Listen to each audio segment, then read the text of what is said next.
Good afternoon and welcome back.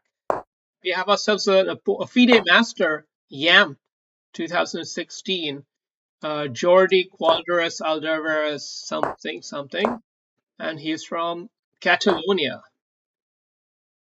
Should we play the Catalan? I don't remember. I think we can't play it anymore, but maybe we could have.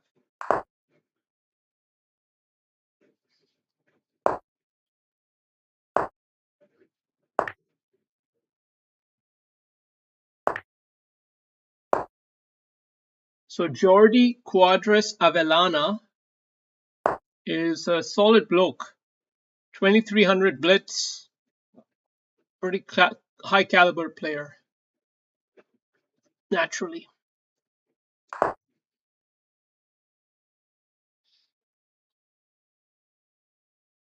But these title guys, they have so much pressure, man. Every game, they've got to prove that they've deserved the title, right? Otherwise, we all laugh, right? We'll all laugh at them.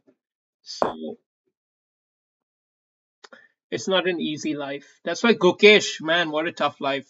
18 and he's apparently the world champion. So he's just gonna be a wonderful target for so many people looking to nab a kitty in his nappies while they still can. And he will make mistakes, plenty of them. Is the sacrifice on? It might be. It actually is on, so I'm just going to be a bit careful here.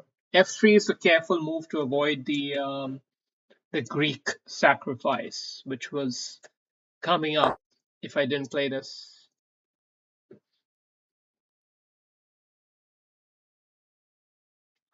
Okay, but I'm in the middle of a deep ass game here, that's for sure. So let's be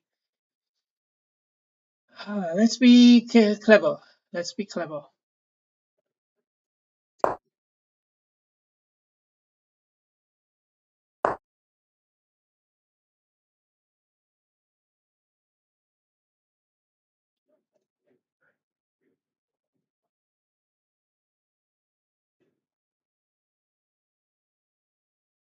The problem is this bloody E3 pawn.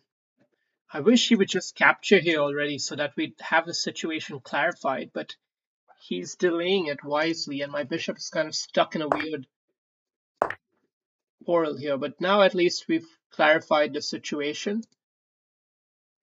So I'd say it's even. It's an even position. But he is playing well, as you can see. So very interesting game up ahead here for us.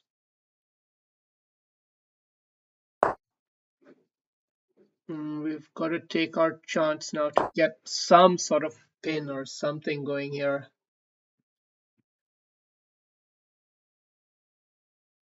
I can tell you one thing about this guy is he loves the initiative. Every move has a bit of bite, and he's even patient enough to play a more defensive move when it's merited.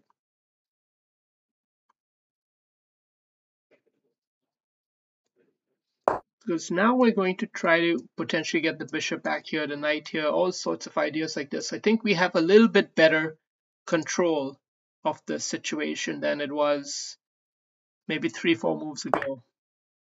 Oh, I spoke too soon. He's got the lovely bishop zinger there. Lovely move, lovely move.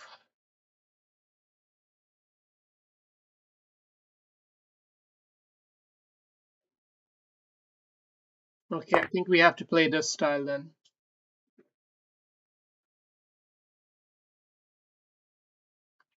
He'll sack here and we'll take it probably. I don't know how bad this is for us. It's not ideal, but it's not the end of the world either. Maybe it'll, in a way, work out for the best. Who knows?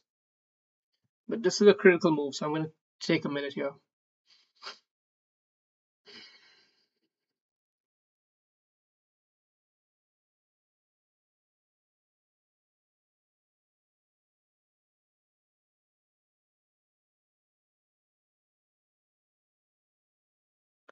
A lot of pressure piling up.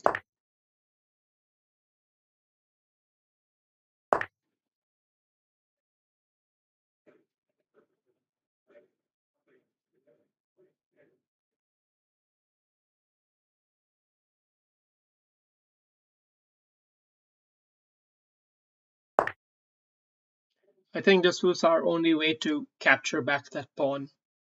If we took the queen, we couldn't take with the knight because this is the only rook. So I think we've maintained parity of sorts here. Now we can put a little bit of pressure on him to maybe get the rook off the line. Oh, that's aggressive. Hostile play here. Super hostile play. Let's go for it, man. Let's go for this.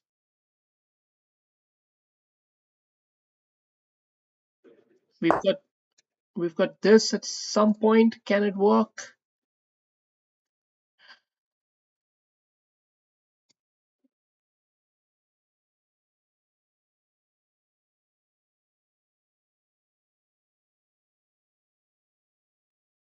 Yeah, I think we gotta go. Check. Check. Now we have the knight fork or the queen check here.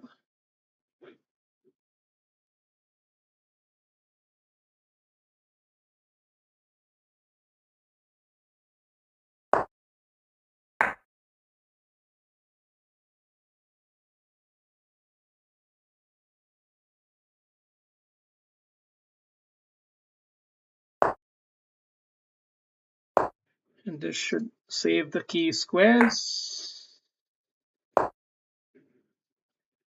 But it's very nervy here. Deliver a check or two here and there. Just try to consolidate the position. Get in a bit. It's not quite my tempo. Not quite my tempo here. How do we do this? What do we do? I don't see it. Okay. Do we have somewhere clever? No, I don't see anything clever. I should have just gone all the way.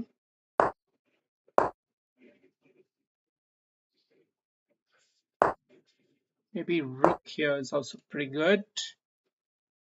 Coming in from the inside there. I think that's the penetrative move we were waiting for.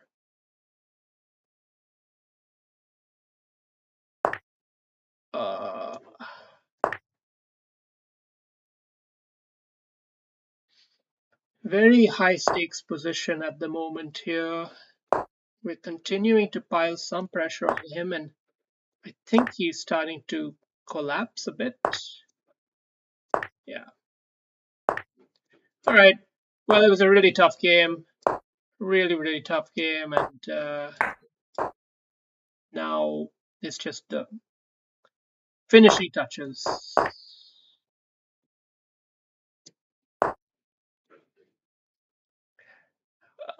Let's try not to lose against this pawn. We very well could if we're not careful. So we just take this one and then come from the back.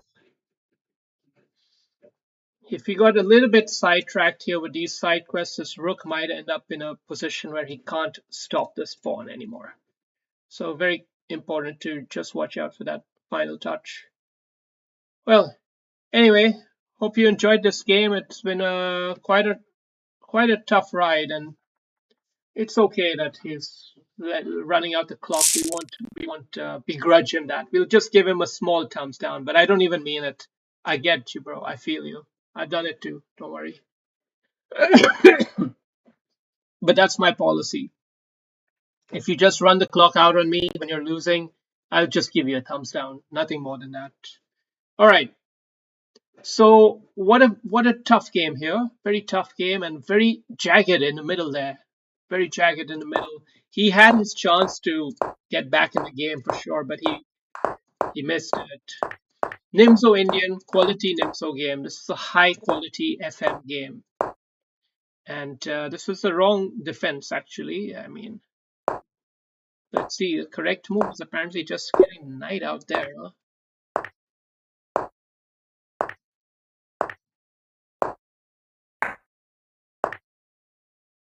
Interesting. I don't. Interesting.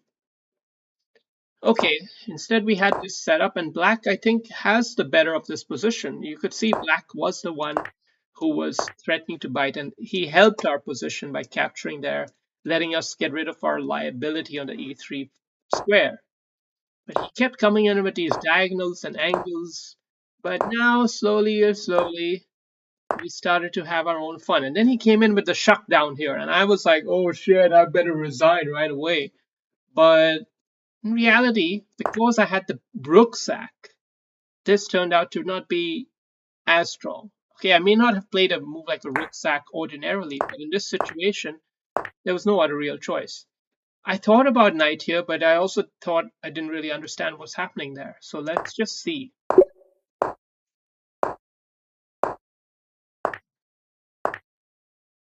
It's a weird knight out move because it's not easy to play this position. I mean, if you're just trading the queens, I don't think that's in the spirit of what white would be trying to do in a situation like this. Anyhow, trading the queens apparently is correct, though. Like, take the queens off, and then how am I winning this pawn? Okay, the point is I've got all this other stuff going on, so I'll win it one way or another, I guess.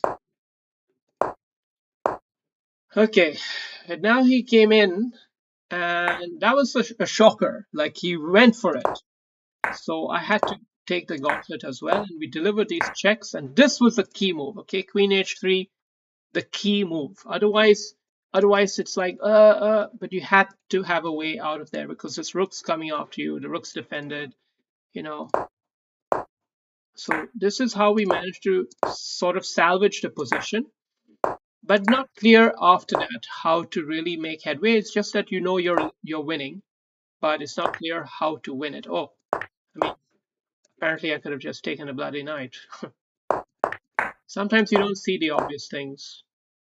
But here we started choking. We started letting it slip.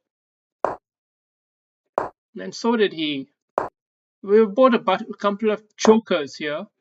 Let's just see how he could have played a great move here. Okay, bishop back, just holding the rear guard is solid apparently because, well, it's an even position. But for me, the best move, uh, I fucked it up. Let's get back there really quickly. I just want to see what the right tactic for me would have been. Okay, let's see this. Knight out here. You're not going to even show me the follow-up. You'll just tell me this is the amazing move, and I gotta believe you because of what? Queen check, and the bishop can't come in the way because the knight. What geometry? And we're just sandbagging that king there. Apparently, yeah, the knight is strong. Even though it's all hanging on by a thread, it is hanging. So very interesting. Anyway, we got it into this situation, and now he basically threw in the towel here. So a good game all in all, and whatever. Cheers.